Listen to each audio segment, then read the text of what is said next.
Hi అండి, బాగున్నారు అందరూ. ఈరోజు అయితే నేను వంకాయ, మామిడికాయ, ఎండు చేప కర్రీ చేసి చూపించబోతున్నానండి. మామిడికాయ చూసారా, ఇది లాస్ట్ ఇయర్ స్టోర్ చేసుకున్నటువంటి మామిడికాయ ముక్కలండి. పసుపు ఉప్పు వేసి ఇలా స్టోర్ చేసుకుంటే మనకి సంవత్సరం వరకు నిల్వ ఉంటుందన్నమాట.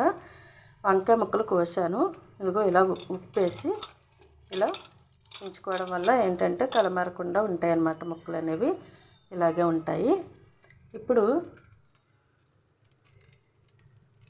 ఆయిల్ వేసుకుని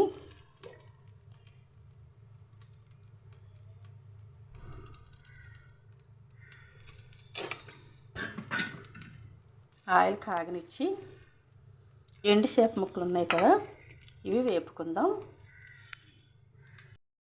ఆయిల్ కాగిందండి. ఇప్పుడు ఎండు చేపల్ని వేపేసుకుందామండి.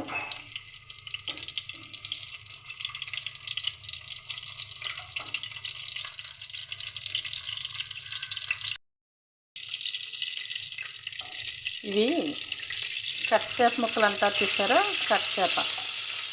చేపల్లో రకాలు ఉంటాయి కదండి, ఇవి కట్ చేప ముక్కలు అన్నమాట. ఎండు చేపలు ఈ పచ్చి కూడా ఉంటాయి. ఇలా ఎరుపు రంగు వచ్చాక వీటిని తీసేసుకుందామండి ఒక ప్లేట్లోకి. ఇప్పుడు ఇందులో ఉల్లిపాయలు వేపేద్దాం. ఉల్లిపాయలు పచ్చిమిరపకాయలు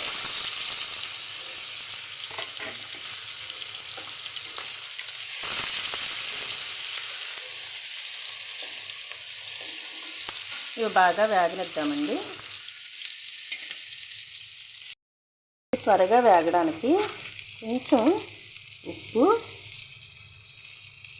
సరిపడా వేసుకోండి, అలాగే కొద్దిగా పసుపు, ఈ రెండు వేసి బాగా వేగనిద్దామండి.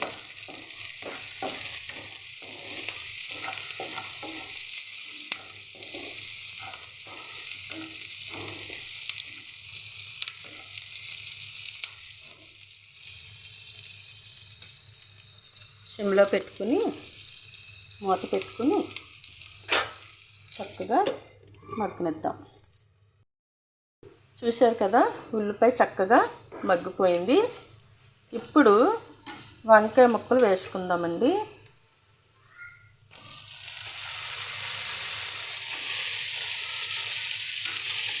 ఇవి కూడా బాగా మగ్గాలి.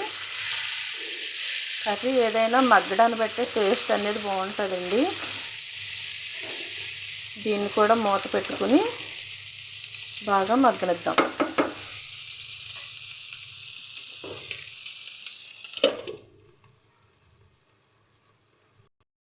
చూసారా, వంకాయ చక్కగా మగ్గిపోయిందండి.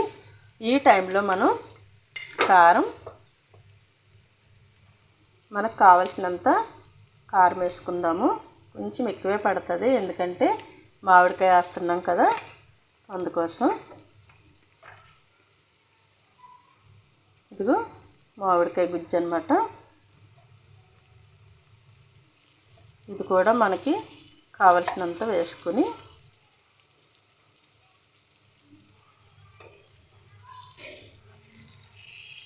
వంకాయ ఇందులో గమనించారా, నేను అల్లం వెల్లుల్లి పేస్ట్ కానీ మసాలా కానీ ఏమీ వేయలేదు, అవసరం లేదు కూడా. అంత బాగుంటుందండి వంకాయ మామిడికాయ ఎండు చేప కర్రీ అనేది, చాలా బాగుంటుంది. వంకాయల్లో కూరగాయల్లో రాజు ఎవరు చెప్పండి? వంకాయే కదా. అందుకే ఇందులో అసలు మసాలా అనేది యాడ్ చేయవసరం లేదు. ఇప్పుడు ఎండు చేపలు వేసేసుకుని ఉడికేంత వరకు వాటర్ వేసుకుందాం. అంటే ముక్క ములిగితే చాలండి, ఎక్కువ కూడా అవసరం లేదు, ఎందుకంటే బాగా మగ్గింది కదా, కాబట్టి ఎక్కువ అవసరం లేదు. ఇలా మగ్గనిద్దాం మూత పెట్టేసుకుని.